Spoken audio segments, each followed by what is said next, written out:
Mhm.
right, evening everybody.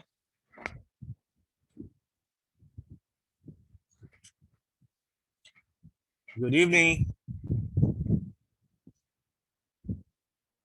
Hello. Evening, sir. Yeah, just waiting for a verbal response.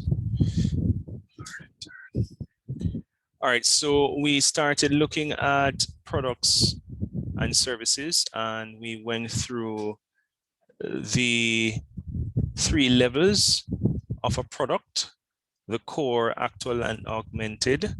And then we looked at the classification of products and services, whether they are consumer or industrial based, depending on how they are used or consumed.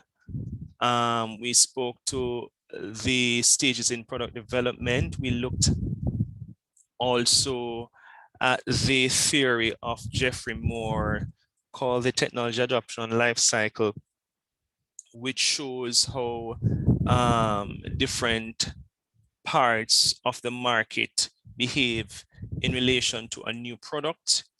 Then we looked at the stages in product development. We had completed that process, and we spoke a little bit about these things. These things are just kind of fleshing out most of what was mentioned originally.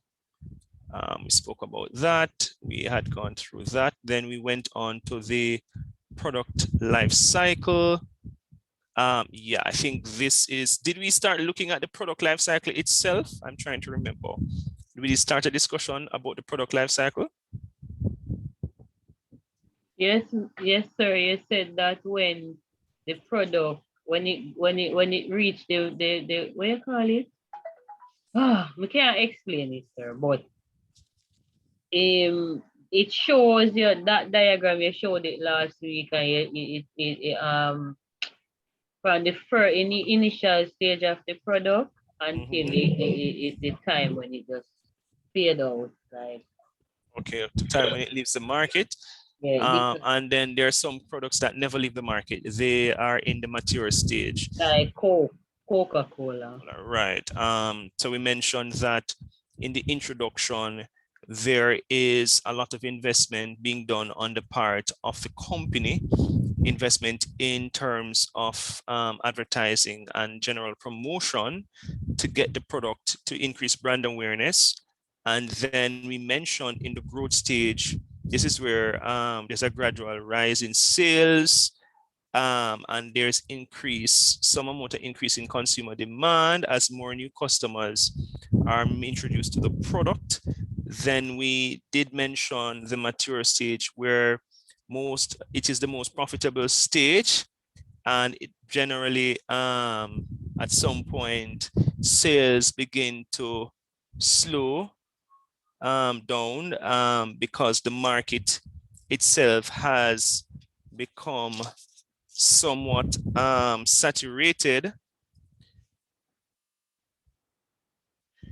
and at the sales, at the decline level now, this is where the product is losing significant demand in the marketplace until sometime the product itself leaves, is no longer in the market because there's no demand for it. And I usually,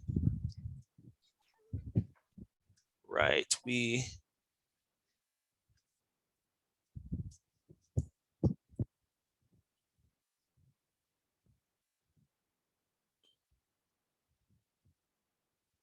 right, and we were supposed to talk about this, but I think it's on the other slide.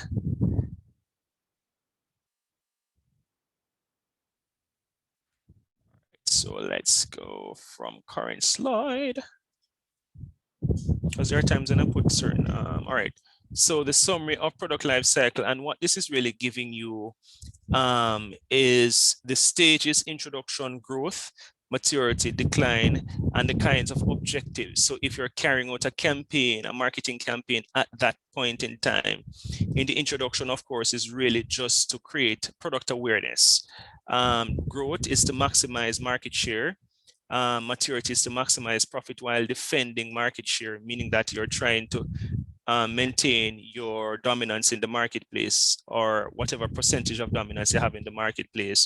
And in decline stage, you reduce expenditure and milk the brand for what it is. Get as much as you can out of it. Here, they're showing you strategies. So you might offer a basic product. This is where a lot of giveaways happen. There's a lot of giveaways in the introductory stage where persons are given the product to sample. Sometimes they're given for free to sample and stuff like that. So this really just gives you a kind of summation of what happens. These are the kinds of strategies that are used. You might use a price strategy where the price might, and we're going to get into pricing, that's really where we're going. Price to penetrate market, it could be that you enter the market at a much lower value than your competitors, or you enter the market at a much higher value because you want, you're positioning it in the marketplace as a luxurious item or service.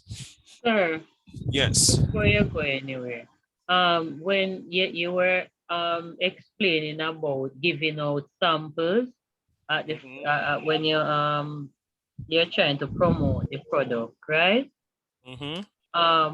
How would you know? How would you get the feedback? Because in the supermarket, they normally have persons, like if they have a new product and they give you some samples or free biscuit. We get free biscuit the other day. But how would the company know that I like the product? Remember when we talked about doing marketing research and using databases and all of that? So you can simply ask the company about purchases. Okay. How many purchases were made? So usually when you buy, when you taste the item, they then encourage you, oh, go and make a purchase.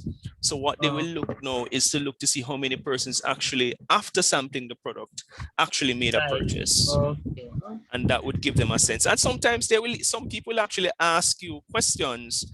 When you taste it, they'll say to you, how it tastes? And they kind of ask you certain questions, and they're actually. Sir, them not ask me none, so I guess them not understand marketing. No, it could be, no, I wouldn't say that. It could be that they are the ones relying on sales. They could be checking the number of purchases made.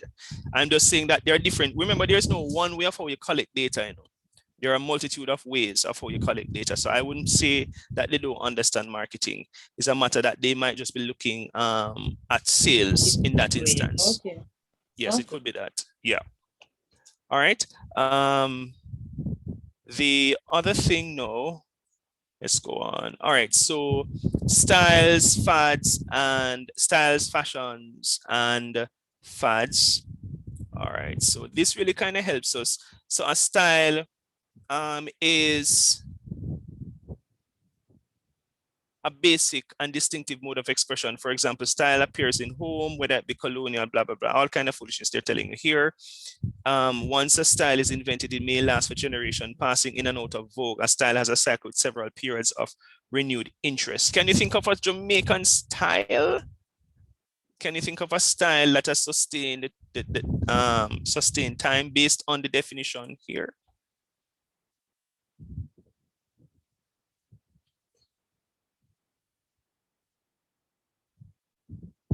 Can I think of any example?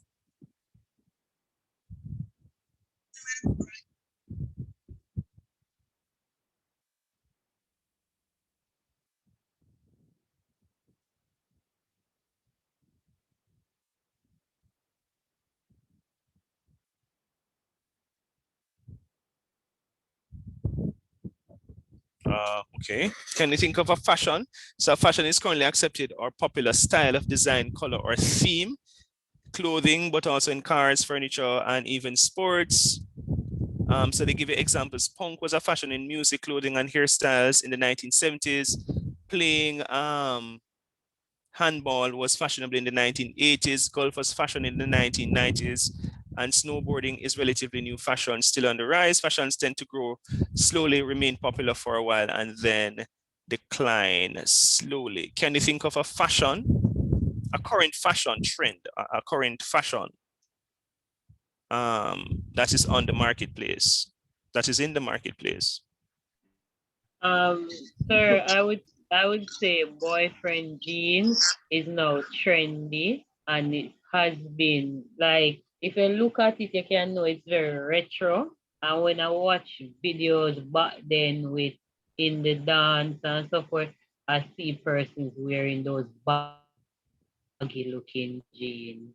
So like they are now in style, even though, you know, they were fashionable in the like 80s and so on. Now they're still fashionable. Or they're back in style. Okay, all right. Anybody else can think of a style, a fashion, a Jamaican fashion, something that is trending or that has been recycled?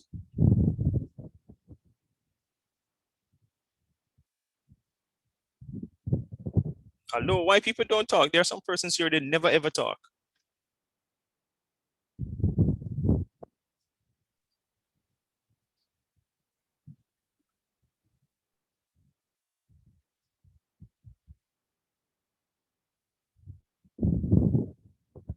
All right, somebody has an example. What about fad? Anybody knows what is fad?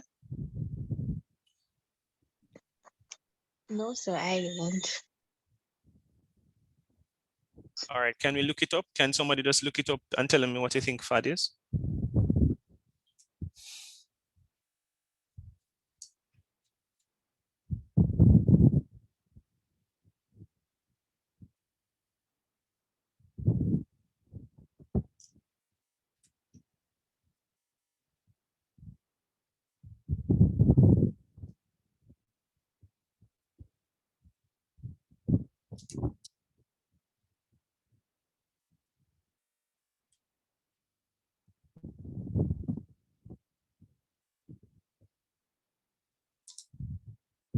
I am listening. Have we found fad? What's fad? Sir, it says an intense and widely shared enthusiasm for something, especially one that is short-lived. Mhm. Agreed. All right, so if you look at the quote unquote product life cycle, we see that fad comes quickly and it dies quickly, right? Do we see So that right? it is short-lived. Very short-lived when you look at this. So most of the time you find fads during Christmas time.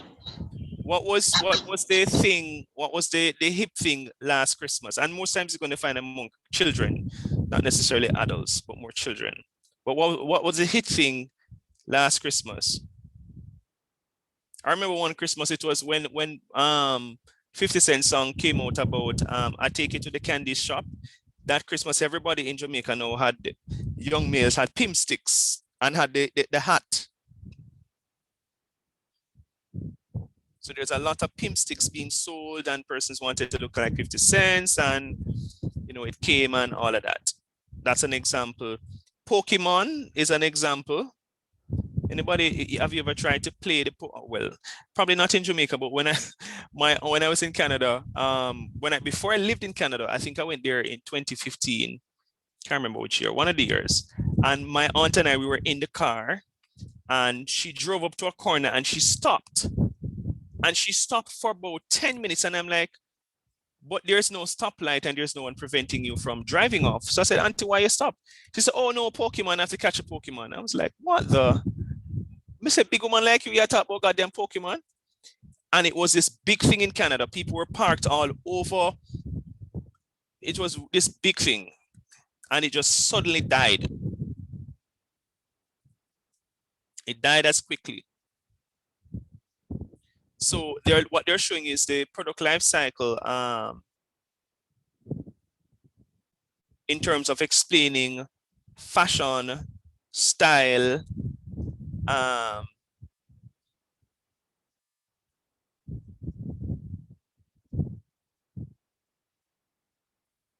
and fads. All right. These are not things you'll be asked to write on. More than they normally come probably once on a multiple choice paper. All right, product and service decisions. So, you know, packaging is important. Packaging is very, very important. And I can tell you that I am drawn to very attractive packages. And when they're very attractive, it makes me want to read them because sometimes the attractiveness is a distraction because I want to see what is actually on it. So physical attributes such as quality and design, very important. So these are the decisions that have to be made. How you're going to package it, how it is going to be labeled, whether or not you're going to use sustainable packaging. Can anybody tell me what we mean by sustainable packaging? When we say sustainable packaging, what do we mean, or what could it mean?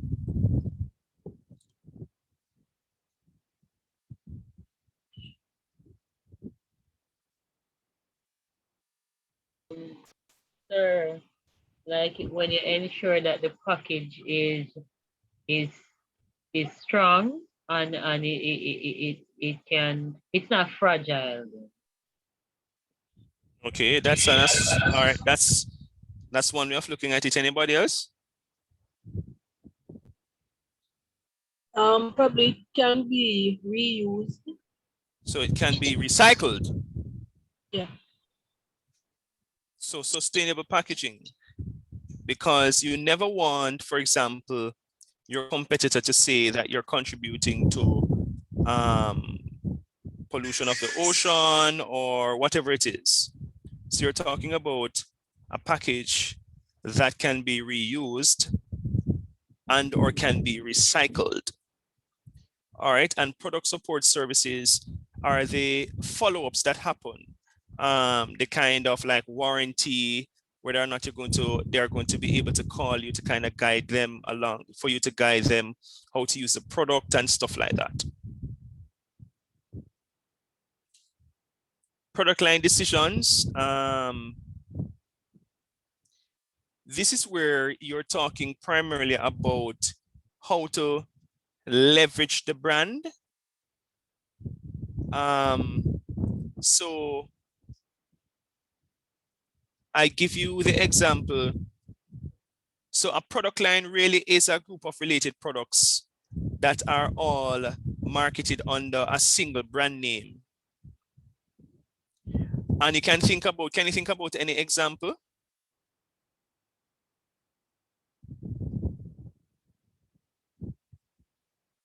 So what was the question?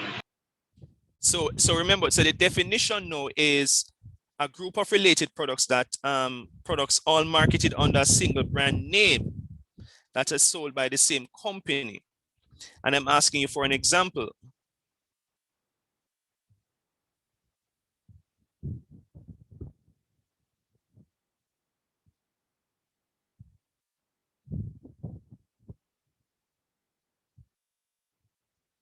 But one of you guys is actually doing it for your, I thought you guys are not thinking, you're actually doing it for your project.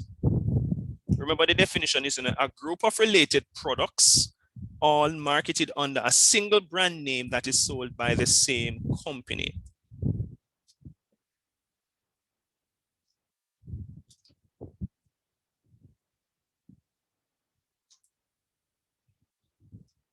Hello?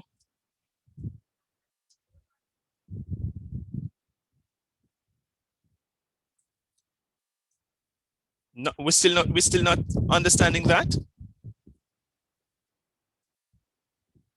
No, sir.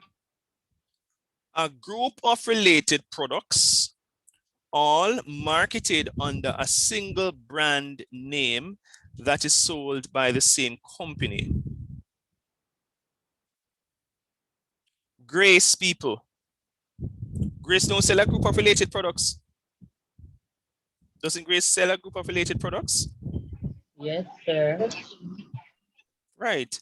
A group of related products, all marketed under a single brand name, which is Grace, that is sold by the same company. Who owns Grace? What's the name of the person or entity that owns the trademark, because Grace is really the trademark or the brand name, is the proprietor. I think his name is Christopher. No, I don't think it's a person. It can't be a person.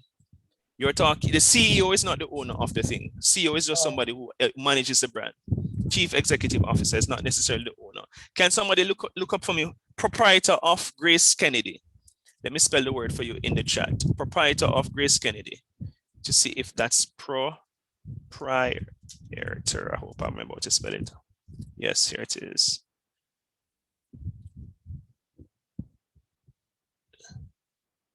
Didn't I click on this? What the thing don't stop giving me a problem?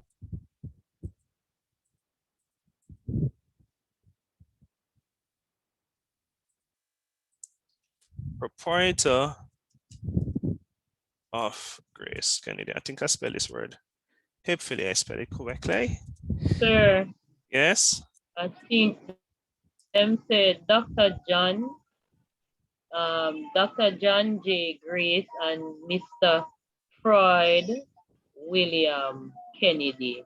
Those are the persons. I don't know if they're if they go into partnership, but that is what hold on. Let's see.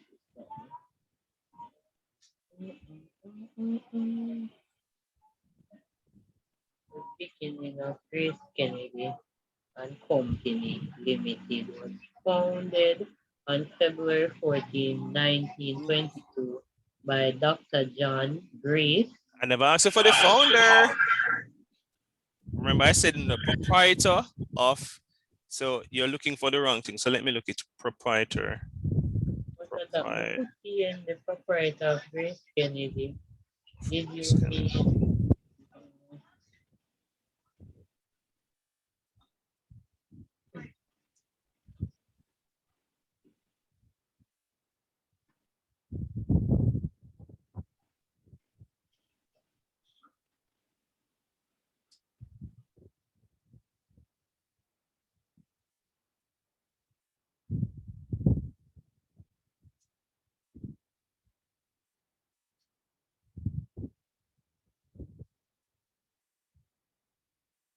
Oh, so the brand, I think we're mixing it up because the way we talk.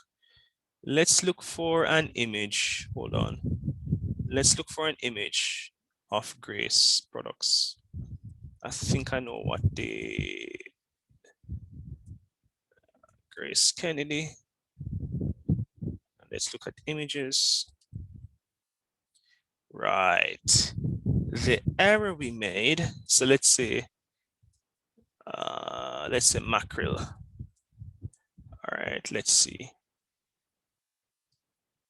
Okay, so the error I made. All right, so do you notice what is the brand of the mackerel? What's the brand of the mackerel? So it's Grace. One Grace. So it's Grace, right? And the proprietor is Grace Kennedy. Or Grace Kennedy Foods. That's the proprietor. So the brand or so this is what it's called. The brand is Grace and the proprietor is Grace Kennedy. Understand? Yes, sir, I did say Grace Kennedy. Okay.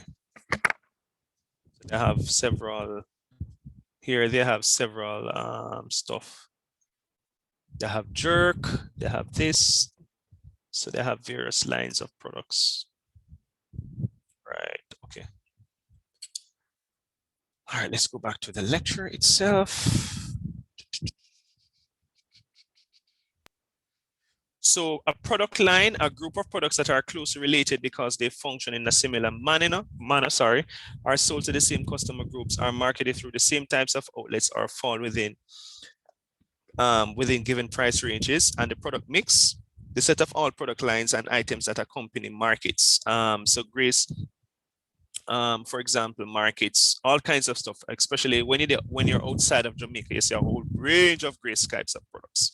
A whole heap of, I usually buy their pre-cooked rice. You know that they have pre-cooked rice and peas, right, people?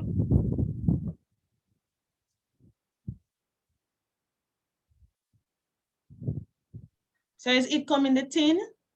No, it comes in a paper bag. In a paper bag. And Sir, you when you just say pre-cook rice and peas, what you mean? it cook already, but they, for example, all you need to do now is to put it on the stove, put it in water, and just leave it there for about 10 or 15 minutes. Sir, anybody buy that in a Jamaican, you know? Why not? Nobody not to them something that when you purchase it, was it on a refrigerator? No, it's not in the refrigerator. I thought. When you live overseas and have work and all kind of thing, you will find out, and when the time cold, you'll find out here. You just attack no because you don't live in that environment. My aunt cooks for the week, because in the week you have no energy and time for that, especially in the winter. When you get in from work, you just want to sleep or watch TV or something. So, and I can't cook, so I don't have a problem. That's usually my thing. I have no interest in cooking. It's too much work.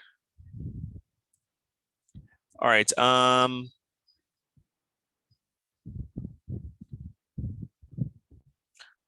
Right. So international product marketing, and I think this is an example where Oreos failed in China. Originally failed in China until they kind of tweaked it, because what they assumed is that the way they had originally positioned it in other markets, it would have done the same. It would have been received the same, but they found out that that wasn't the case. So it says, consider the example where Kraft Foods adapted the Oreo cookie for the Chinese market. Initially had the wrong segment, initially had the wrong flavor, and packaging needed to be adapted. All right. So these are some of the considerations too that have to go into play, especially when you're trying to do, you're launching the product into international markets. I was actually talking about this in my previous class.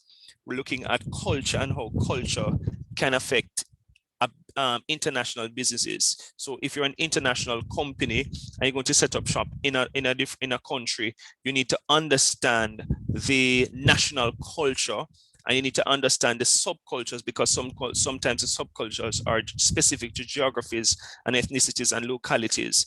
And this is an instance where it bears true that they needed to understand the segment that they're going after and ensure that the taste would be a perfect fit for the Chinese or the Asian market. Services marketing, the service sector vital to, well, this is just talking about Canada, but of course it can still reflect what happens or what prevails in Jamaica.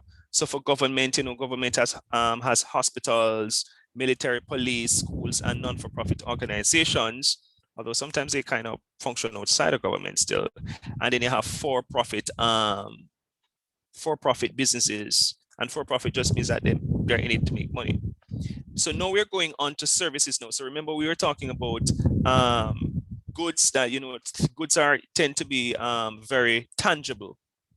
So they are very tangible. So you can hold on to the grease mackerel, you can actually physically hold the phone and all of that. But in terms of services now, this is not physically, and this is why they use the term intangible. So services cannot be seen, tasted, felt, heard, or smelt before purchase. All right. And these are the characteristics of services. There are variability. Quality of services depends on who provides them, and when, where, and how. So the service, even using Excelsior as an example, the service that you get at one campus might not be the same service you get at another campus. The service you get from one customer service rep might not be the same service you get from another customer service rep. Inseparable, services cannot be separated from their providers, and it is perishable or irreversible. In other words, services cannot be stored for later use or for later sale or use, or even, I would say, even reuse. So it is perishable. So once you have offered the service, you cannot take it back. You can't go back in time. Let me see if they have any. Sometimes they have some notes here that are very interesting. All right, they're just asking questions to see if you are keeping abreast. All right, so let's go back to the slide. All right, so check your understanding, the struggle with service, intangibility. I remember intangibility, meaning that it is something that does not appeal to the five senses. You can't feel it, you can't touch it, you can't taste it, you can't smell it. All right, you can't hug it. It is the word most commonly used to distinguish goods from services. Goods can be touched, felt, tasted before purchase. Purchasers can try on shoes, take a car for a test drive, and all of that. To a certain extent, this presents enormous challenges for service producing companies. How do these companies entice first-time shoppers to use their services? List tactics that have drawn you into purchasing services such as hairstyle. So let's hear it. What are some of the, how were you convinced to choose one hairstylist versus another, or one restaurant versus another, or one post-secondary institution versus another? I'm listening.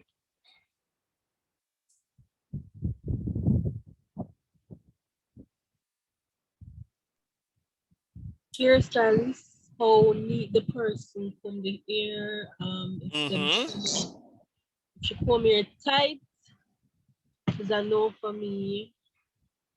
For restaurant is based on the time frame to get the food, how the food tastes. Yeah. Secondary. The price at first instance to school and based off of the experience of others. Anybody else?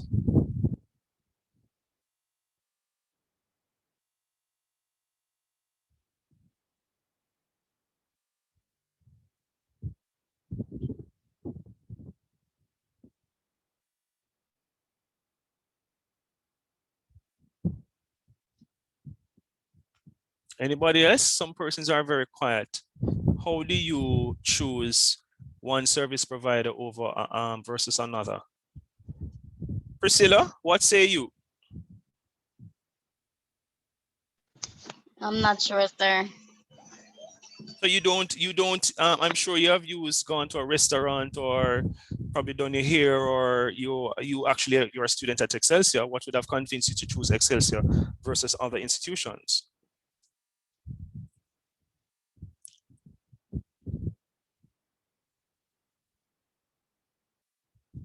Priscilla? I'm thinking, sir.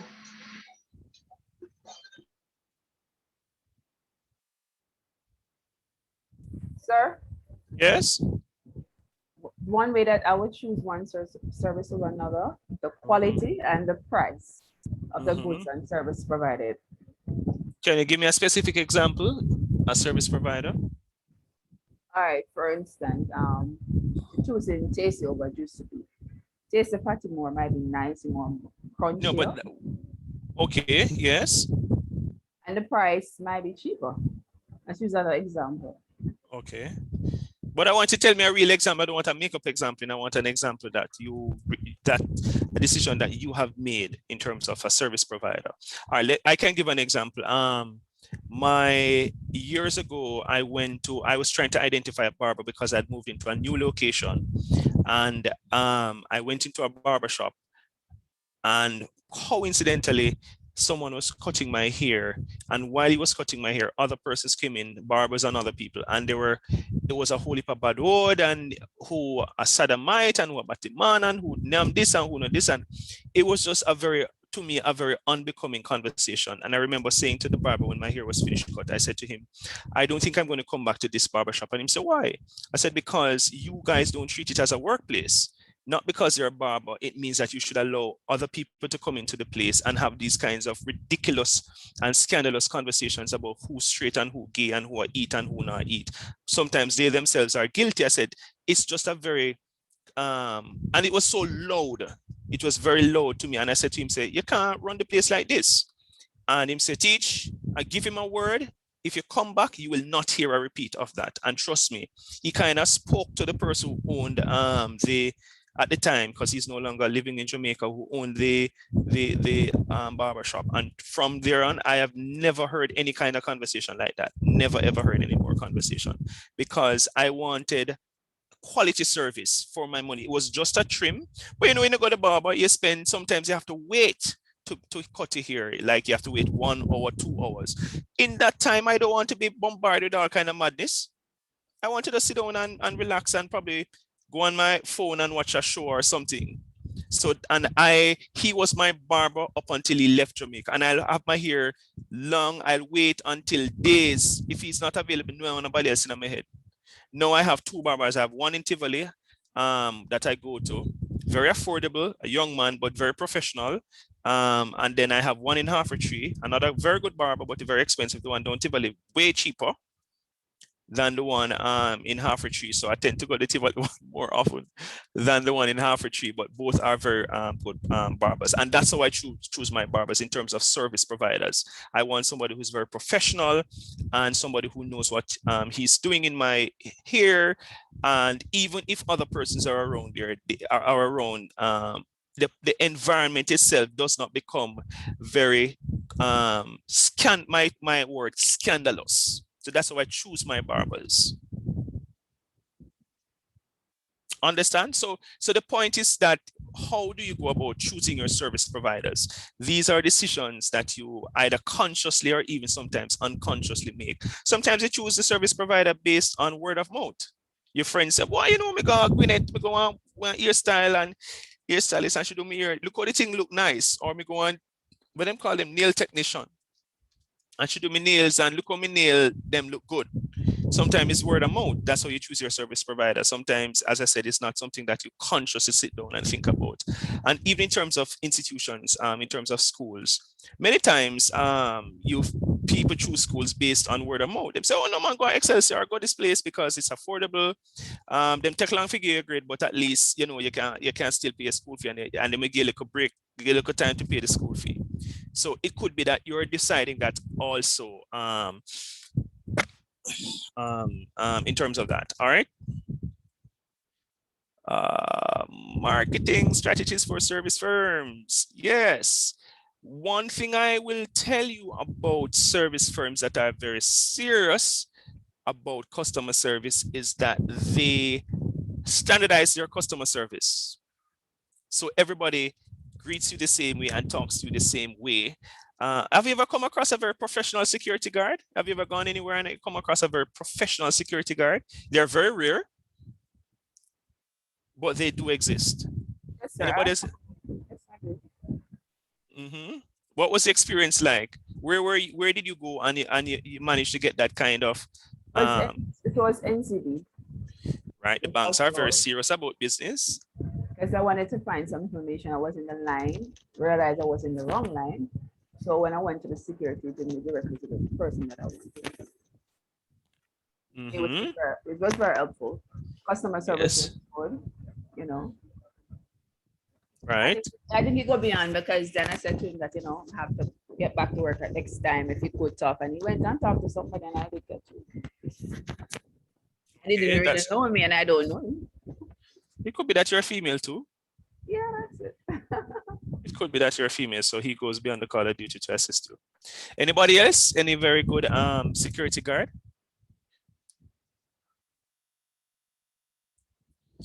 Any experience with any very good security guard? Don't tell me that only one person had that very good experience. No, we know. I think them so far and few between.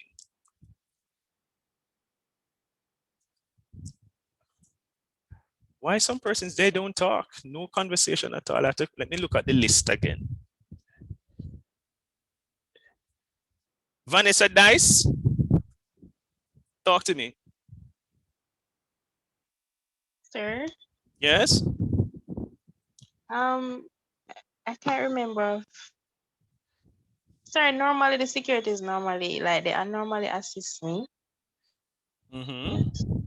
They're very professional. Or them asking for your number? No. No. Oh, I'm just telling you some of them, that's how they do. Because asking for your number is not professional, you know.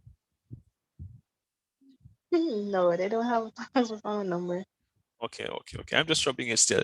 I remember, I am not a big fan of Well, my interaction with the police are, are usually never good because as I stop my car, I'm like, my face is made of, and I'm like, why the hell is policeman or this policeman stopping my car? So my experiences have never ever been good. My friends always say, just relax, Robin. That's why you always get ticket. I'm like, I don't give a rat's behind about getting ticket. I'll pay the ticket. If I feel that, well, I honestly I don't care in the sense that if you give me a ticket for something that I don't do, you and I are going to go to court. That And is it. You're very yeah, I'm going to go to court today. And what I usually do with police, I always record the conversation without them knowing. You see, the moment they stop the vehicle, I turn on my recorder on my phone and they don't know. I always do that.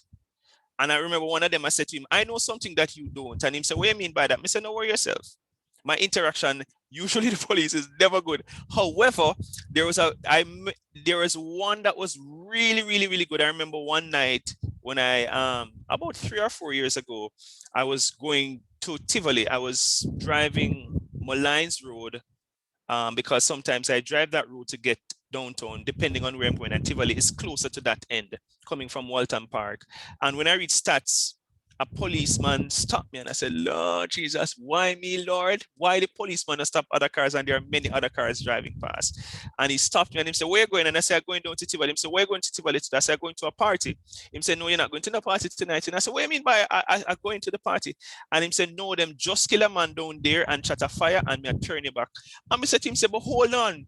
Look how many other cars are passing and you're not stopping those cars. And he said to me, young man, you could be my son. You actually look like my son. Go home. And I just shut my mouth. I said, you know what? Sometimes your angels come in different forms. I just shut my mouth and go in my car and I just turned back and went home. It was the only time I said, you know what? This policeman probably knows something that I know I don't. So I turned back and I went home. I actually obeyed him. Because I tell you, the man allowed the amount of vehicles passing, and then why single me out? Why this man single my car out? And him said, no, go back home because shut the fire and people this and that and that. And then I said, you know what? I obeyed in that instance. And I know that police officers, because I have two of my very, very, very good friends are police officers, one of whom I actually used to teach at Excelsior, and we struck up a friendship over the years. And every time I come to Jamaica, I say, Sir Clark, you're there, and we have to go down to I think he's at Central Police Station, one of those police stations downtown, and we have to drink a juice and we chat and laugh and catch up and talk about things. And sometimes too, when things happen in the society, I talk to them to get a sense of what is happening in terms from the police end. Because sometimes you hear from the quote unquote civilians, but you don't understand what is happening on the other end. For example, there was a policeman who shot a woman. I think she was pregnant or something. Like the two women were fighting and he pulled this gun and shoot one of them. And a police, I was teaching at the time, he said, sir, I know that policeman, he's overworked. Him tired and stressed out and him overworked. So it could be that his judgment lapsed in the moment.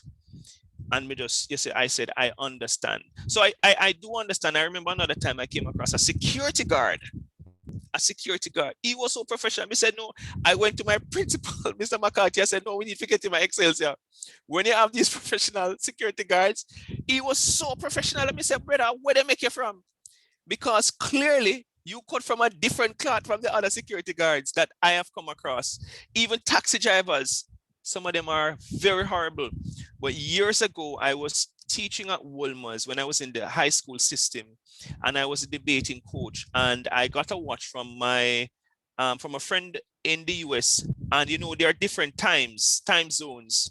So the watch was saying was 1 hour ahead of Jamaican time. So I set it at 5 o'clock, but it was really 4 o'clock. So I got up and bathed quickly, and because I'm rushing to school to kind of look at the arguments that the students wrote to kind of prep them and all of that. So I came up at that point, I was living off Malines Road. It was really dark, but I had on my watch. So my watch was saying to 5 or something like that. And the taxi man, a car drove up and said, where are you going? I said, I'm going 2:30.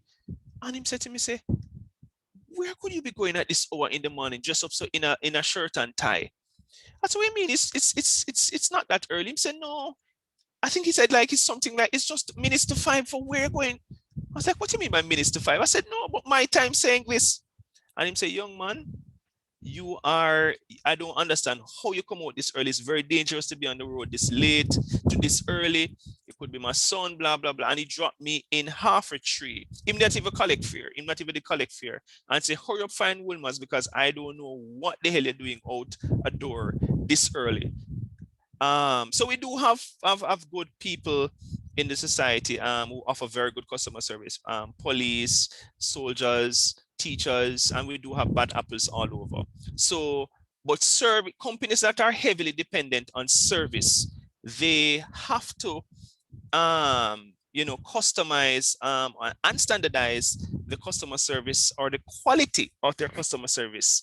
So this is speaking now to the service profit chain where it says internal service quality, internal support for service workers, good working environment. It means that the staff that will be the face of the organization themselves are very comfortable in the environment in which they work. I'm sure you have come across some customer service rep, and the moment you see them, it's like the face is communicating, what am I doing in front of me now, or what am I bother me for? I'm sure you have come across persons, especially government workers, when they go to tax office and those places, they're tired of you because they're on their feet from morning till night, and they're just tired and don't want to talk to anybody. And I'm sure too, police and soldiers are overworked, especially with this Zozo business all over the place. And some of them, they sometimes they're sleeping on the job. There was a image circulating on social media and people were making fun of 3 soldiers caught sleeping. And some people said you can't blame them because they're overworked. And it's true. They're overworked, doing all kinds of stuff. Sometimes police are called on to do all kinds of stuff when it's not a police matter. Sometimes the JP in the community can actually resolve the issue, but because the JP doesn't assert himself or herself that particular way, they call on the police. One night, a man and a woman have some domestic argument and they call a soldier. The soldier is about 20. And I said to them, well, you can call one 20-year-old soldier, we know about them something there. But because he's a figure of authority, I said, he knows nothing about that. You can't call up 20-year-old soldier. He probably never even been with a woman, much less we could give you advice about a relationship. So greater service value. Let me ask you this question. Of the 2 evils, and I'm going to call them the 2 evils, Digicel and Flow, which one do you think offers better customer service? Digicel. I think say Digicel. I think I heard somebody said Flow. Hold on. No, it cannot be Digicel, girlfriend. No, based on my experience, it is Digicel. Flow not ready yet. All right, so talk to me. All right, hold on before we start. So talk to me in terms of why do you say Digicel over Flow, and then the person who's saying no, same question. Sir, I can contact Digicel and get them anytime, 24 hours with Lime, 6 p.m. When I tell me I call was like 10 minutes to come, I never did know. Come never for the time, so them close to it because I thought it was 24 hours. 10 minutes to the hour, no, I don't get anyone. Okay. The person who was talking about Flow, talk to me. Sir, I had a Digicel number for years, and they were very good when it comes on to customer service. And then they introduced this app thing, and once they introduced the app, I couldn't call them anymore. And I'm a person, I like to speak to other. I'm not the text type.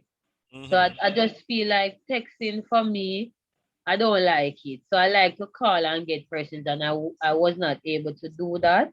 And when I switched over to Flow, I was able to call and get somebody on the phone. I don't know about, I don't like the app. What they do. Hold on, let her finish. What Flow does, you can call them and get them, and if they think that it's like not an okay problem, but it's not that, like, it's not like a technician work or something where them can resolve, then we send you over to the WhatsApp. Fine. But I like to get person, especially when I'm calling about my Wi-Fi. You understand? I like to get persons. Digicel for me is a no-no. All right. Somebody else was saying something before she. Yes, sir. It's me again, sir.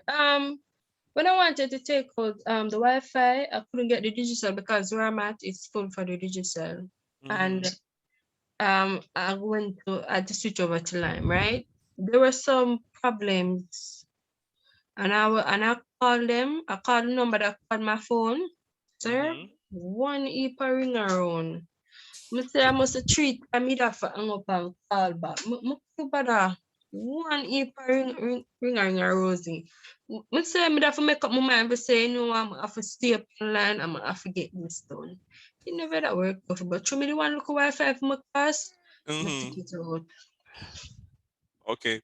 I'm with Digicel, and originally I share I don't remember her name. She was speaking earlier. Originally their customer service was very superb. I think when they came in the app, they kind of reduced the number of physical customer service reps, which caused a backlog in terms of persons getting in touch with people. I came back to Jamaica in April. From I came back, I had the 25, I think they call it 25 megabytes or whatever they call it, fiber optics, whatever. So they said that that is a little bit slow. So I upgraded to 50. When I upgraded to 50, I couldn't, my phones were not working very well, especially on WhatsApp calls. I was in, because I still work in Canada, I was in meetings and the thing just shut down. I called them for about 2 weeks. Sometimes I had to use very colorful language to kind of to express my frustration. They tell me to do speed tests. I did the speed test. The speed was below, like it's supposed to be 100. It was like 30 something. They came, they changed the box. Same thing happened. I call again. I gave them some more colorful Jamaican words. They came again and they changed the box. It's a little bit better now, but I think originally they were top of the line in terms of customer service. And somewhere along the line, it all came crumbling down. I don't know that persons have the same level of respect for Digicel that they had before in terms of customer service. I don't know about Flow. I will never get a Flow package because once I hate them from Cable and Wireless days when they used to charge people $50 per minute to make a phone call, and as a result, I have had Cable and Wireless phones and don't care about them. I stopped buying them because I don't even know where the phone them turns, so I stopped buying them. I will never ever get Flow. I doubt I'll ever get Flow. Let me just say, I doubt I'll ever get Flow once there's a Digicel, because of my own experience with them when I was growing up of overcharging people. When you make an international call, you make sure you have to literally say the words in chunks. Barrel, shoes, book, bag, and you just have to say it like that. You can't say good afternoon, uncle, or whatever, and give them a long list. No long conversation. Just say it as you call. Hi, barrel, book, bag, and they have to be writing it down very fast because the $50 per minute was ridiculous. This point is very important about satisfied customers. Loyal customers repeat purchases and refer others. And I think I mentioned that usually customers who are satisfied usually refer others to a company. And of course, more customers lead to growth and profits. Which company in Jamaica would you say offers the best customer service and why?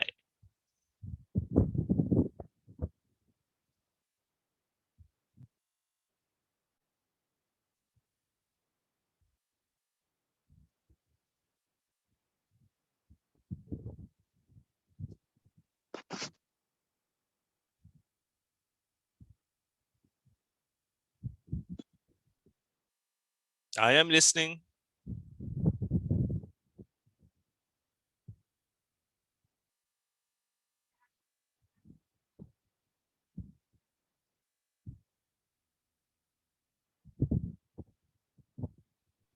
Sir, Yes. I have encountered with study for insurance. I think the customer service is good because their insurance, I want to put up the sale to know that they're going to use whatever mechanism to get to you as the potential customer to continue. So my experience with study for insurance is very good. And they explain the route, some things that you're not able to understand and go beyond the call of duty and even call you and keep up to date with or send emails. Okay, anybody else? Any other companies over here? Sagicor Insurance.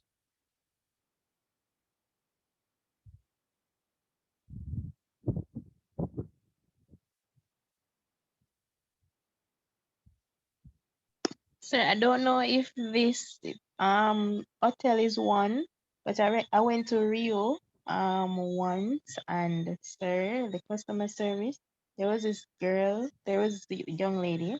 She Mhm. they all of them were just nice. The staff, all of them were nice, sir. I don't all of them be nice. Yes. Okay. All right. Some persons are still not talking. I'm not sure why. I am not sure why. All right, so I want you to look up these terms for me. All right, let's see what they're saying here. I usually look at the notes. The notes are sometimes way more important than the actual information. And I'm a little bit tired, very, very tired, because I have a funeral tomorrow and I haven't even written the eulogy. Oh Lord, I'm so tired. All right, so distinctive characteristics of services. Service differentiation, service quality, and service productivity. It is very important for. Excuse me, you're sharing screen? Yes, I am. Are you not seeing it? No, I'll have to probably come out and. Is anybody? Are you guys seeing my screen? I didn't stop sharing my screen. Are you guys seeing my screen? Yes, sir. Right, so it's probably Yes, sir, sir. because I know I didn't stop. So in these days of intense price competition, service marketers often complain about the difficulty of differentiating their services from those of their competitors. And you find that a lot of the banks, what they're trying to do, they're trying to add a lot of value to what they're doing. So they'll say, for example, they will, if you take out the car loan, they will service the car for you. They will deal with the insurance for at least a year or whatever. They try to do these things, and this is a way for them to distinguish themselves from their competitors. To the extent that customers view the services of different providers as similar, they care less about the provider than the price. The solution to price competition is to develop a differentiated offer, delivery, and image. In other words, a clear positioning. The offer can include innovative features that set one company's offer apart from competitors' offers. Anybody is both a customer of Nova Scotia as well as NCB?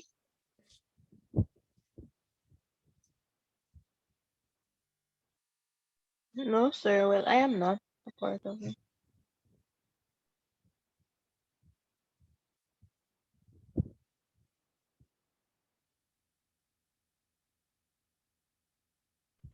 Only BNS and COK, sir.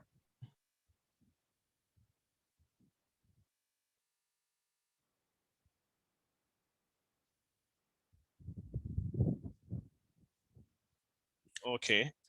What I wanted was a kind of comparison between the two in terms of your own experience.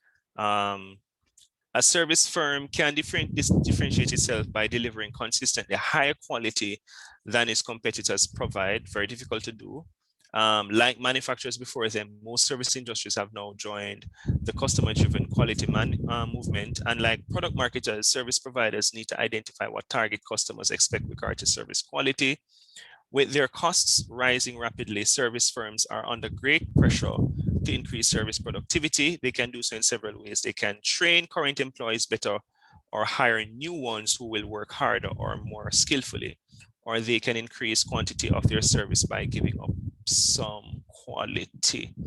And you find that a lot of service firms, they do carry out a lot of market research because they really want to keep their competitive edge in the marketplace. And service companies are very difficult because if a bank is offering to do certain things for you, that is not stopping another bank from doing the same thing. You can't say that you are copying or you're going to sue for copyright or anything like that.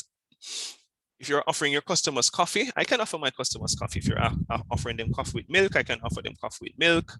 You know, if you're offering them, for example, reduce waiting time, I can do the same thing. And I think the pandemic now is forcing these companies to offer to differentiate the kinds of services they offer and even the quality. I found it very interesting that I came back to Jamaica. According to NWC, me owe them millions of dollars. I came, there was no water. So I made payment online without even consulting them, and reached out to them the same day. I was very shocked when I went on their website. I was actually talking to a customer service rep, and she was advising me, and she took the number, and I said to her, this is a new NWC. Where was this NWC before? Or is it the pandemic that caused you people to be so customer friendly? And she was laughing. I found it very, very interesting that NWC was offering that kind of customer service. I know the banks are trying their best, but this foolishness about joining line, I don't know how people go and stand up in line. I'm not doing any of that madness. Anybody has money for me, put it in my account, and if I want money, I go to the ATM. I'm going to no bank. If I need to talk to a loan officer, set an appointment. And if you say we're meeting at 10 o'clock, we're meeting at 10 o'clock. I'm not coming to stand up in any sun. I don't join that madness. I see people, this is how you expose yourself to the virus. Day after day, they're joining long lines for what I don't know. All right, so this is just a review. So when you're in Canada, you don't join line? In Canada, it's even easier. You do everything on the phone. Every single thing on your phone. You can even request a credit card on your phone. You can read a bank statement on the phone. Every single thing. We have something that is called tapping. So in Canada, you have once you have your card, you just, anything you're buying, even a sweetie, you just tap. You don't need to take out any physical cash. The only cash I used to walk around with is silver, just in case my TTC card ran out. Very rare you joining the line in Canada. Very, very rare for banking. Because once I understand the system, I'm not joining no line at all.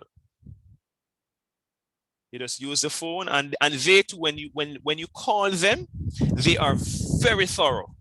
So they'll say, Robin, go into the app, and they'll tell you where to go, and they'll tell you what you can use this for, and you can check your bank statement there, and you can do this there, and you can do that there. And nobody's paying me with check. I don't collect check.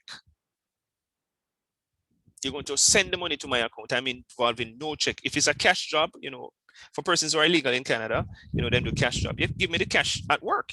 I just come to you and give me the cash. You're not going to give me a goddamn check because I'm not going to any bank. And if I get a check now, I just launch a check. I'm not going to join in the line. I'm not going to join in the line to, I'm not rich, but at least I don't have to depend on a check. So if I get a check from a company, I don't depend on a check because the government pays me. I can at least feed myself. That is good enough. All right, we're going to take a 10 minutes break, and then we start a new topic, okay? Okay, sir. Okay.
All right, so we're going to look at the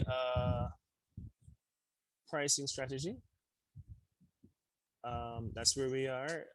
The topic is pricing, understanding, and capturing customer value. And capturing meaning customer value, meaning that you are providing value while capturing value in terms of dollars and cents, the value in terms of dollars and cents. So no matter what the state of the economy, companies should sell value, not price. All right. In other words, you're selling the value, how the thing or the product or the service can be of benefit to the consumer. So the objectives: identify the three main pricing strategies and discuss the importance of understanding customer value perceptions, company costs, and competitor strategies when setting prices. Identify and define other important external and internal factors affecting a firm's pricing decisions. Describe the major strategies for pricing new products, and explain how companies find a set of prices that maximizes the profits from total mix. I can't read all of this, I'll just move on.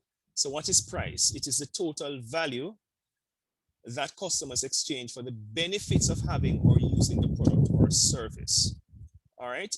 So notice that they don't use the word money. The total value. So the total value, we're talking about exchange for the benefits of having or using the product or service. So whatever benefits that were communicated to the customer now is willing to, for example, exchange those values, those benefits for a particular value. All right. And there are various pricing strategies. There are more than three.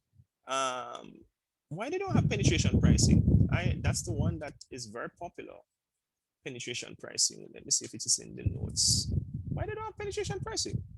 That one is actually more popular. All right. So before I get into pricing strategies, when we talk about pricing strategies, though, it is a part of it's a part of the 4 Ps. It's a deliberate way of how a marketer values a product. So there are the various strategies of customer value-based, pricing based on buyer perception, whether they consider it to be a luxurious item and therefore they're willing to pay a certain premium for it, or whether they consider it to be of low value and as a result they don't believe that they should pay a certain amount for it. Cost-based, pricing based on seller costs. Competition-based, pricing based on competitors, and penetration pricing is really where you enter the marketplace at a reduced cost in order to kind of get new customers, and by it, when you get the new customers, then you can increase the price over time. Not sure why it's not here, but before we get to that, let us listen a little bit to some more detail related to pricing. It's very, very important. Listen a little bit more detail to pricing. Here we go. Hello? Hey Vernon, this is Landon from Wix.com. Hello. Welcome to B232 Principles of Marketing. Today we're going to be talking about pricing strategies. And my name is Shoma Jurgensen. I'm the chair of the School of Business at the Brooklyn Park campus of Rasmussen College. Before we get started with this particular unit, let's talk about the learning objectives for today's lesson. So at the end of this unit, you'll be able to, 1, explain pricing's role in the marketing mix. If you recall from our readings, the traditional conception of the marketing mix is that there are 4 Ps. Pricing is one of them, as is product, promotion, and place or distribution. Secondly, we're going to link the marketing objectives that we've been talking about to pricing objectives. Although these are 2 separate things, pricing objectives directly go to support marketing objectives. We'll also be defining 4 primary pricing strategies for each for-profit businesses and nonprofit businesses. It's important to note that nonprofit businesses need to pay attention to their pricing strategies as well. They are just looking at a different marketing outcome or a different business outcome. We'll also look at some alternate pricing strategies beyond the 4 that we'll look at for each for-profit or nonprofit that can be used in either case for either kind of business. And finally, you'll have an opportunity to practice what you learned by categorizing offerings into pricing strategies. And if you recall from our studies this quarter, instead of the word product, I'm using offering as a bundle of the physical product and the services offered by any organization. So let's take a look at some pricing basics. First, the price in the market mix is the only P that actually generates revenue. So what do I mean by this? Well, if you look at product and promotion and place, they all have one thing in common. They cost money. All right. It costs money to develop a product. It costs money to create advertising, to create and sales materials, hire salespeople to sell it. Of course, if you're doing any promotional pricing, that will bring the cost down. Which is a pricing strategy. And then place, there is the cost of warehousing, moving your product from place to place in order to get it to the consumer. And sometimes you even have to pay slotting fees to retailers to showcase your product. Pricing, however, is directly connected to revenue. Okay, even if you have a sales promotion, that allowance or price discount goes into an expense category where the price or the money that you bring in for selling your offering goes into the revenue column. All right, not going to try and teach accounting here, but suffice it to say that it's very important to price your offering correctly to make sure you're meeting your marketing objectives. Right? And it is a very complex process. I'm going to be presenting it in a very straightforward manner today, but there is a lot that goes into determining the value that consumers will exchange for your offering. Now, in the traditional for-profit business model, that value, of course, is money. But there are other exchanges of value that can be considered, particularly in the nonprofit world. So let's take a look at some of these marketing objectives, okay? First of all, if you are a startup company, you'll often find that your marketing objective is simply to stay in business. And this is called survival, right? Very, very simple, but not easy concept. So your pricing is created in order to cover your variable costs and some of your fixed costs in order to stay in business to the point where you are making a profit at some point. All right, you're keeping your prices fairly low, but you don't want to keep them so low that you get into 1, legal trouble for undercutting prices, or 2, you need to understand where it fits in terms of what your competitors are offering, because you don't want to devalue your offering and you don't want to be higher than your competitors as you're trying to build a name for yourself and survive in the industry. And again, this is often the strategy that startups use. A profit objective is what we typically consider when we think of the price that a consumer pays for an offering. You choose the price that creates the maximum profit. One way you'll see this in retail is setting a target return. That means that there's X amount of money that you want to make whenever you sell a product.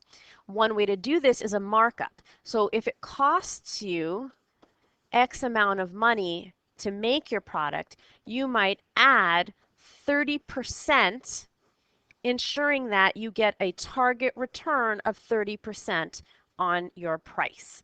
What you're trying to do here is keep your prices in line and your costs in line in such a way that you're making a margin, a profit that meets your objectives for your business and your business outcomes. Right? Another way to look at pricing is pricing for volume. Right? This is when you're using pricing to increase sales volume. So you're not as worried about every little thing you sell because you make more money with volume. Right? This is really true of Walmart. Walmart knows that it takes a lower margin. Its prices are less. And a margin here, margin is another way to say profit. Okay? So they know that overall they're going to make less profit than, for example, on their clothes JCPenney will. However, they know that they can increase their sales volume with their pricing strategy, and since they sell more, they make more. This is one way to maintain or increase your market share.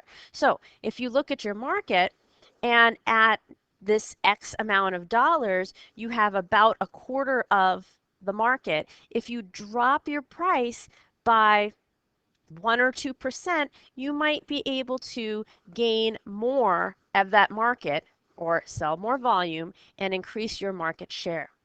All right. Another reason to have a volume objective, and again, Walmart is in this category, is that you're trying to create a high obstacle for competitors. All right.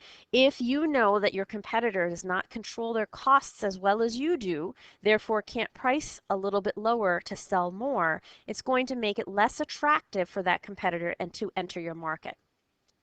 Now, there is another way to think about this, and that is that product quality makes a difference. So in this case, you're charging, sometimes just immediately, high prices to cover higher performance quality, research and development, and branding. You will often see that drug manufacturers for prescriptions will certainly increase the price of their drug because of all the research and development that goes into it. When you look at branding, you'll notice that, for example, branded cereals through General Mills, who are fantastic marketers, are going to cost more than a store brand cereal or a price brand cereal like the ones that come in the bags. Right? So they're going to say, hey, yes, it's just all corn, but we're going to charge more because we know that there is a performance, a marketing, a branding quality that consumers are willing to pay. Another reason to set your prices high, and this is kind of out of the cereal category, but it's to develop and maintain an image of quality and exclusivity. If you look at designer brands, this is what they do. They're not going to charge a lower price and sell in a discount warehouse because they want to maintain that image and that exclusivity that their consumers are willing to pay more money for. So let's look at some for-profit pricing strategies. And if you look here, the marketing strategies are predominant. You have quality, right, which we talked about, and price. But you've got two different options here. You're either pricing for, here you've got profit with skimming and premium pricing, or you're pricing for volume with penetration and economy pricing. All right, so let's take a look at what some of these mean. First of all, economy pricing is that low price, low quality. It's cheap stuff, right, that you can buy a lot of and you don't worry about it so much if it breaks or you need to replace it because it's cheap and you'll just buy more. All right, so low price, low quality, high volume. Premium pricing, and I'm kind of looking at these extremes right now, either the premium or the economy, and the premium pricing will have a high price for a high quality good. All right, so here you're looking at,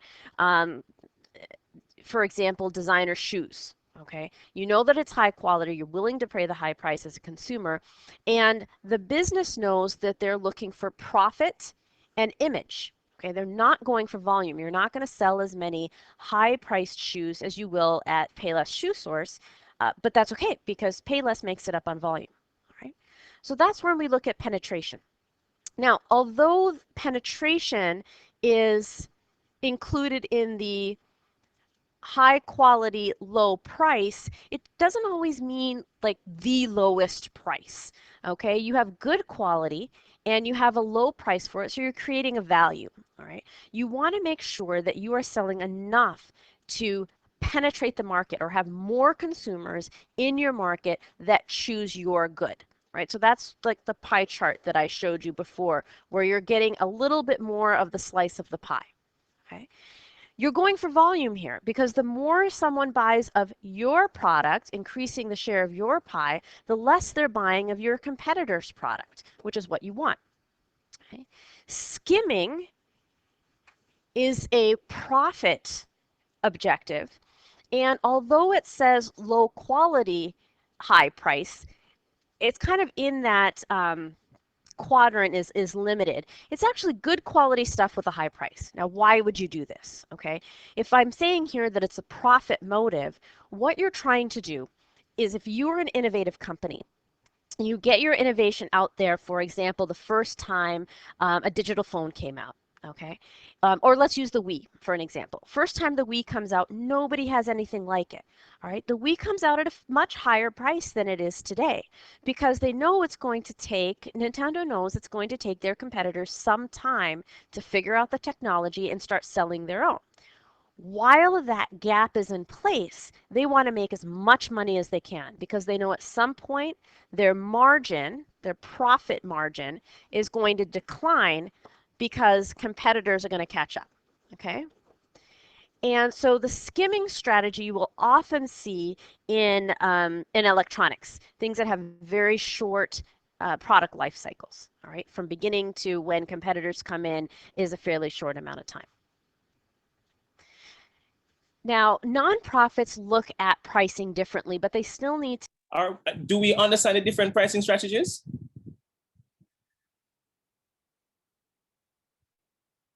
Hello? Hello? I hope you guys haven't gone to sleep on me, no? I'm retired. Yeah. Retired. I know you guys are very, very tired. I know you're tired. I'm equally tired. But let's Sir, just yes. You have survival, product, profit objective, and volume objective. Product quality objective. Sir, me understand the two last one. Okay. Right. It's not very difficult to understand, especially skimming. It's not very difficult to understand. All right. Let's listen a little bit more. To seriously consider pricing. First of all, there's a market incentive, okay? So if an organization has the mission, for example, to reduce urban congestion, to raise awareness for environmental practices like not having every single person drive a car to work, for example, public transit, they might have a low price to encourage use. All right, so that's what market incentive means here. All right, to keep prices low to encourage use. And since this is a nonprofit organization, they have to make up the cost somewhere if it's costing them money to provide the service. Typically, these costs are made up through well, in case of public transit, taxes. If you have a nonprofit organization that gets grants and donations and things like that, you will find that they're subsidized that way. Another pricing objective for a nonprofit is cost recovery. All right, it costs nonprofits money to put their services out there, and the degree to which an organization wants to either fully recoup those costs or partially recoup those costs is going to determine their pricing. For example, a private university might have the marketing or pricing objective to fully recoup just their basic costs, and everything else is either subsidized or goes to charity, etc. There are times when nonprofit organizations are going to want to maximize profit. They're rare. They're typically event specific. A really good example of this are fundraisers with like $100 a plate fundraisers, or a fundraiser where they're selling a table and they're charging like $80 per seat, and it's a table of 8 or 10. And so they're making X amount of money, and that money is going toward funding their services and their mission. Okay. And there are volume objectives as well. For example, the Minnesota Orchestra has the objective that they want to either fully or partially cover their costs by ensuring that their concerts are as completely attended as possible. So they're not going to price their tickets the same as the hottest new band that's in town getting $150 a ticket, or the skyboxes at the TCF Stadium, they want to keep it so that the seats get filled and part of their costs are recouped so that they can fulfill their mission of bringing classical music to new generations. There are alternative pricing strategies, and these kind of go under each other. First is promotional strategy. All right, so this is a shorter term strategy. For example, a sale. If you go to Payless shoe stores, you might find a BOGO sale, right? Buy one, get one. This isn't a long-term strategy. This is something that's used to boost sales in a short amount of time to increase volume, but not necessarily profit, right? Because you're cutting your prices. There's a geographical pricing strategy that says that there is a variation in demand and or operational costs, okay? So and in terms of the variational pricing, that's not just, that is also, I'm sure sometimes you have gone to supermarkets like Lee's, I'm just randomly calling a name, like downtown, and then you go to that same supermarket in New Kingston and you see a disparity in terms of the cost. And you're wondering, why does it cost more here versus there? Sometimes it is really based on the location of the company doing the pricing. So we're Brooklyn Park, Minnesota. We're quite a ways away from the coasts. So if I go to Red Lobster and order a lobster tail, it's going to cost me a lot more for that lobster tail than if I bought it in Maine. Why? Because someone has to bring it inland to me, and that costs money, right? Another variation in geography and pricing is a variation in demand. For example, it costs a whole lot more to buy real estate in Japan where there is a limited amount of real estate available, right? But if you're looking for real estate in a more rural area, you will get a lot more for your price because there's less demand for it. Finally, there are external factors that can play a role in creating value pricing. And this tends to be a little bit longer term. This is not the same as a sales promotion. Things like a recession or an increase in competition can cause, for example, a fast food restaurant to create a value menu. All right, because they know that maybe someone doesn't want to spend $5 for every meal, but they'd be willing to spend $1 on a snack or to supplement a meal. So they can continue to increase their volume through that value pricing. Okay. Target, this isn't their official logo, of course, but Target now has these aisles where you can buy $1 goods. All right. That's a long-term thing for them. That's not a sale. They constantly have these dollar items when you go through these aisles. And it's to encourage more volume, all right, for people to buy more in their stores, to add on to what they're already buying. Now, again, I want to say how closely linked price is to the other three P's, all right? The character of your product, so how much money it takes to make it, how well you are controlling costs, will have an impact on your price. All right. Your promotion, how much you spend on promotion will determine how much you need to price your product for and how much a consumer is maybe willing to spend on your product. And certainly place will have an impact. I know that it costs like $1.25 to get a candy bar in the vending machines, which is one channel of distribution at my school. However, I can go to a Walgreens and buy a 4-pack or a bag of little chocolate bars where the whole thing costs me maybe $3, $4. So the distribution channel also plays a role in what you price that particular good for. So now here's your chance to give yourself a try at figuring out where you might strategically place certain offerings. All right, so I would like you to take this list and write next to it whether you think it would be an A, B, C, D. So let's do that as an activity and then we can call it a night. All right, so giving you about 5 minutes or so, just individually now, where would you price these things?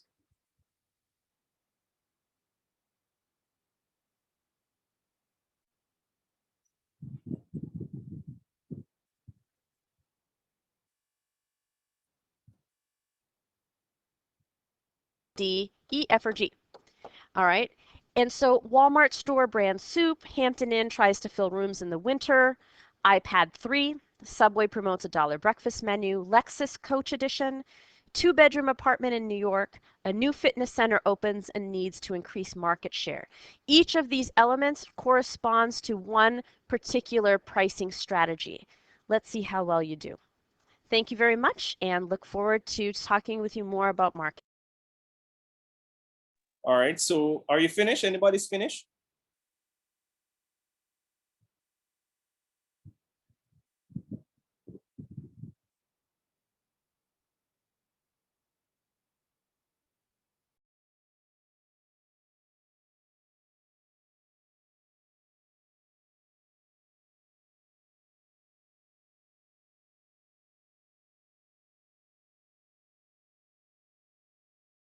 But so like how some of us don't know these places, how are we going to do You know that? Walmart?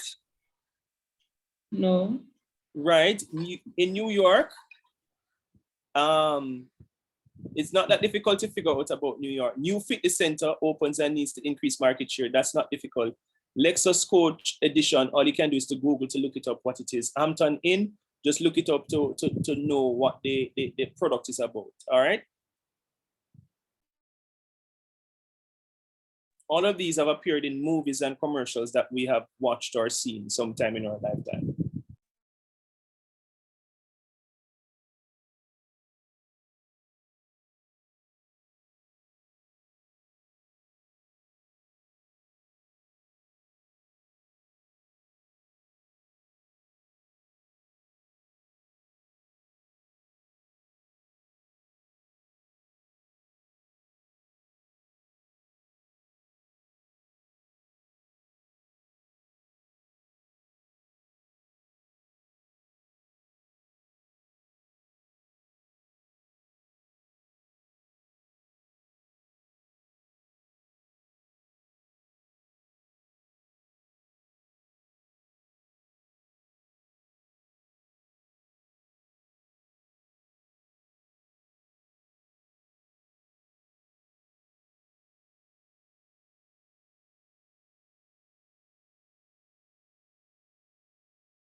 Anybody finish number 1, Walmart store brand soup?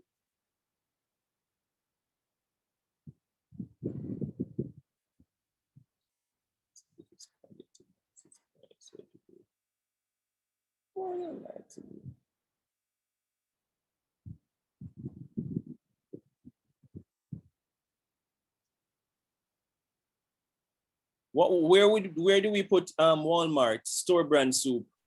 So soup not expensive, man. I put it at A. You put it at, I don't know because Walmart soup. Walmart, sir. yeah. Where do you put Walmart store brand soup? I, sir. Over B. You put it at high. High what? High price? Well, is it high price? Yeah, to me, they're not really cheap. Walmart is one of the cheapest store in the world. Where do you get that from? The soup. What their tagline says. It's a soup. It's a brand soup. So a soup is not expensive. Yeah. It can't be B. A soup is not expensive. Yeah, it'll be A. That soup is not expensive. So it'll be low price, low quality. Right, A. What about Hampton Inn tries to fill rooms in the winter?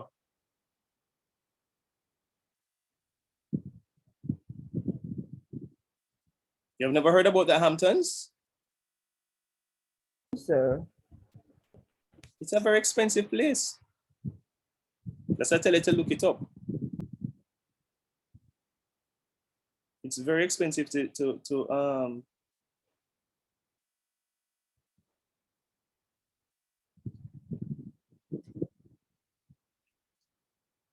so it would be high price, high quality.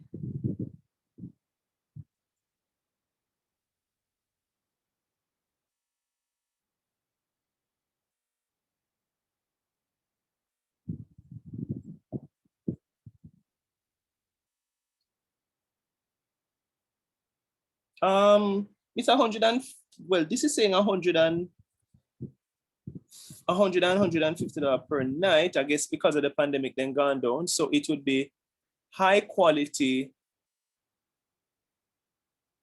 It would be high quality. I think it's penetration pricing, you know. I don't think it wouldn't be premium. So high quality.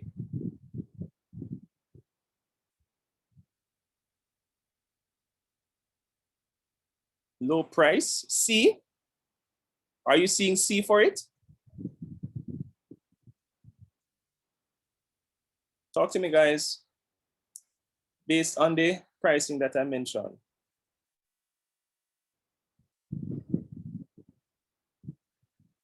Hello? No, it can't be C. High quality. Yeah, B, high quality, low price. Anybody agrees? I'll agree with us. I just $100 per night, you know, so you spend out 3-4 nights. I'm going to go change them. Right, yeah, and you're getting, and they really are, the customer service is really exceptional at the Hamptons. Right, probably trying to do that. All right, iPad 3. That doesn't sound cheap at all. Where do we put iPad 3?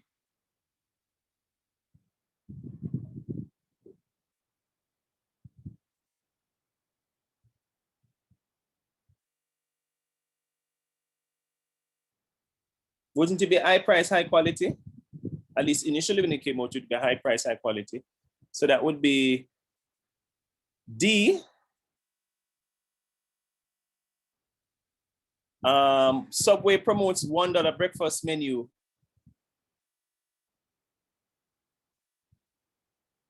What is that? A. A, sir. A. So low price, low quality? Yes, sir. In Subway, I don't know that Subway is it low quality though? I'm trying to remember. $1, sir. So it's $1. Oh, $1 doesn't mean that the quality is low. Oh. You can't assume that the price is $1. So it's just $1. Right. So we know say it's either A or C. So skimming, I don't think it's skimming at all. Let me remind myself. Skimming is when they. No, it's not skimming. So it has to be A. You're correct. A. Lexus Coach Edition. Where will you put the Lexus Coach Edition? I put it at basic. Penetration pricing. No, so I will put it at D. Yes, sir. D. Premium. That is very premium. Yeah. 2-bedroom apartment in New York.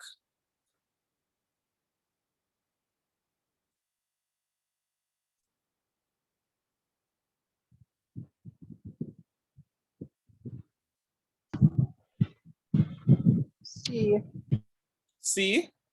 Low. So this is what? Low quality, high pricing. Yeah. Yeah, to some extent, some of the bedrooms in New York are horrible, actually.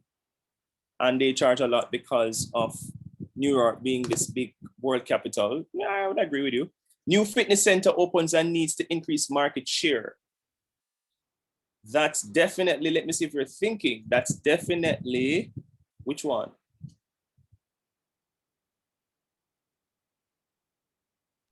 Probably A. No, can't be A. Low price, low quality. Nope. You're not B, gonna give it. It has to be B. Oh, sorry. B. Right, it has to be B, where they because it's new, they're going to enter the market to the lower price and offer very good quality. All right, enjoy the rest of your night, people. We'll continue. I am tired and you are tired, and many people have disappeared on us. So enjoy the rest of your night, enjoy your weekend, and I'll see you on Monday. Okay.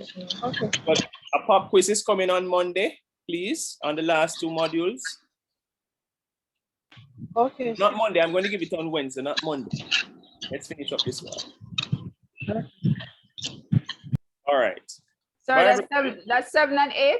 No, no, I'm going to talk about it on Monday. So it's Wednesday you're going to do it. Okay. All right. Enjoy your night, everybody.